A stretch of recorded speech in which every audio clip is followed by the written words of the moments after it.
General slowdown of PC or laptop. Computer users frequently complain that their devices are operating slowly. There are numerous potential causes for this.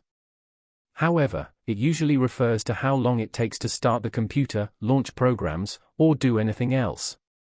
This may even result in input lag between what you type on the keyboard and what shows up on the screen in rare circumstances. Because it can negatively impact a number of programs or locations on your computer and significantly lower productivity, this problem can be extremely aggravating.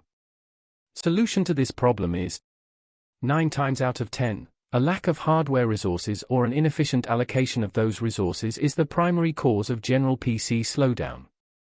This indicates that a few programs or processes are consuming an excessive amount of read accessible memory, RAM, hard disk space, or central processing unit, CPU.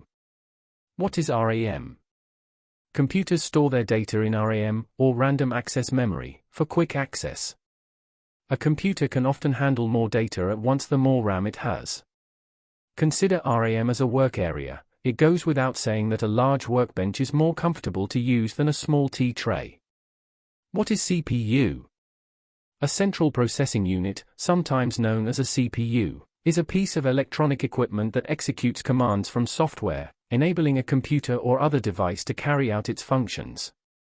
Your operating system requires a minimum amount of resources to work, therefore, if a disruptive program is using too much of your computer, the OS may have trouble keeping up. This may result in issues with input latency and general slowing. Consuming Task Manager is a quick way to identify which software is using up all of your resources. Click Task Manager from your taskbar's context menu to get started.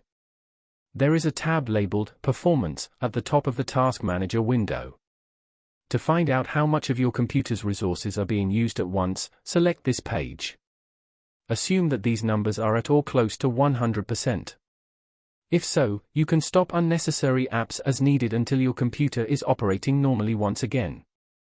Always keep in mind to only open programs that you are actively utilizing. This makes sure that your computer is always operating at its best.